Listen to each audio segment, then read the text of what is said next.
Sleep is the one thing that we all need, but so many people struggle to get. Studies show that 2 out of every 3 Americans have problems either falling asleep or getting enough quality sleep where they're actually waking up feeling rested and refreshed in the morning. So if you have problems either falling or staying asleep, or you're not waking up feeling rested and refreshed, then watch until the end, because I'm going to share with you one top secret tip that will not cost you a penny, nor do you have to buy any special equipment to help you get that good quality sleep that you're looking for. Hey, I'm Dr. Sam McDonald. I'm a brain health expert, and this channel is dedicated to helping you rewire your brain so that you can live a better life. If you love this content, make sure to like and subscribe so you get the notifications for each week's new video. So when it comes to understanding sleep, you need to approach sleep as a process. So when we explain it to clients in our office, we tell people sleep is a lot more like landing an airplane, not turning off a light switch. So when it comes to approaching your sleep, the first thing we always talk about with people is, what is your sleep routine?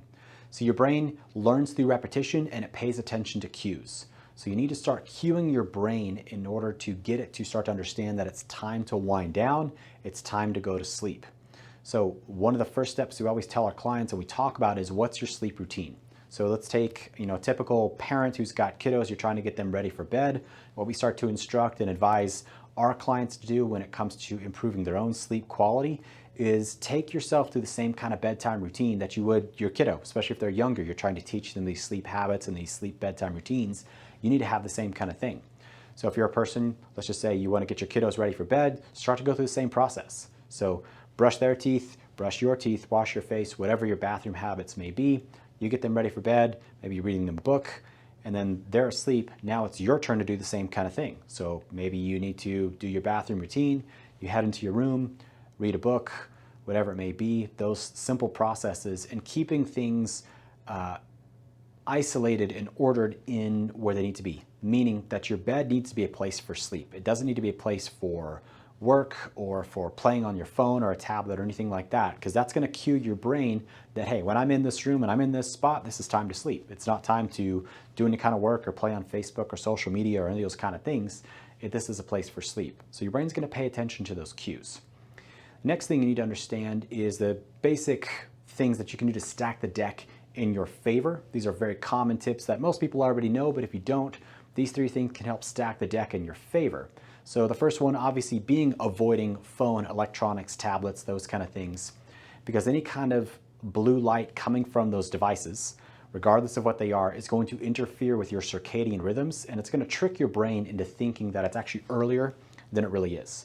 So our brains really pay attention to light. So when it comes to understanding that, you need to keep the phone away at least an hour, because otherwise it's going to trick the brain into thinking that you're during the middle of the day and it's not time to wind down. You're not going to secrete those necessary chemicals needed in order for the brain to go to sleep. So avoid the blue light electronics at least an hour before bed. Even the blue light glasses don't tend to really help, so don't trick yourself into thinking that those are actually going to do anything. Just avoid electronics altogether. Next thing is getting the blackout curtains. This serves a similar purpose as avoiding the electronics, because any kind of ambient lighting is going to trick your brain into thinking that it's earlier than it really is, meaning it's not nighttime. So that's going to keep you awake. So again, avoid any kind of light coming in. So the street lights, the car lights maybe that are out there. So get something that can block that light out, because that's going to be really important. And again, that's going to help you. Finally, you want to make sure that you are in a comfortable temperature, meaning if you're a person who tends to get cold during the night, maybe keep the place a bit warmer, or vice versa. Keep the place colder if you get hot. You want to make sure you're at a comfortable temperature so that you can get into those deeper sleep rhythms.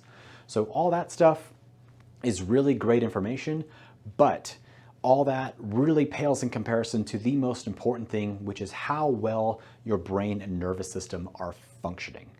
So this is super critical, because your brain and nervous system are going to dictate everything else. So when it comes to understanding your sleep quality, our nervous system functions in really 2 different states. Okay, you have your survival brain mode. This is your what we call your stress brain, or your sympathetic part of your nervous system. Think of this as your fight or flight part of your nervous system. The opposite side is going to be your relaxation or your healing mode. This is your relaxation recovery. We call this resting, digesting, and healing. This is the parasympathetic side of your nervous system. So you have these 2 different states. Think gas pedal and brake pedal. Now, If you struggle falling asleep or you struggle staying asleep, you are a person who is likely stuck in this survival mode, which means your brain is not going to be able to wind down.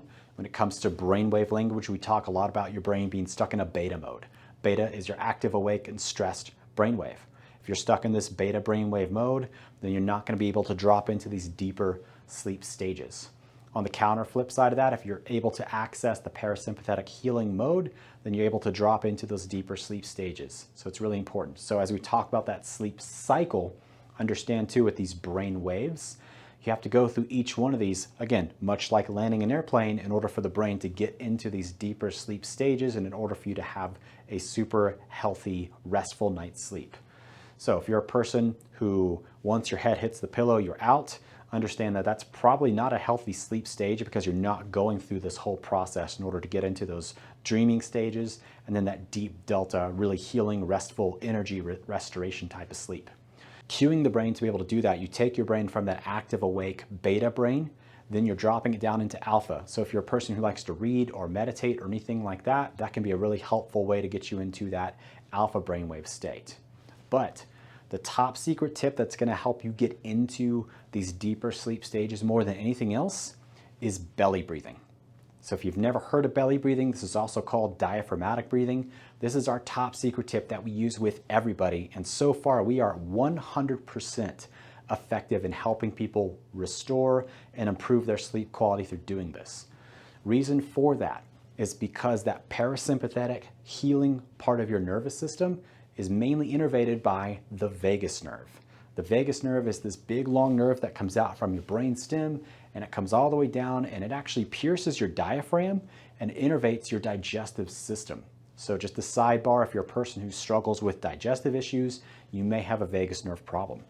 But belly breathing is the secret tip in order to activate that vagus nerve. So what you're going to do this, after you've got yourself through your whole sleep cycle and routine, you can start to get your brain into that alpha and then that theta brainwave state just by doing this.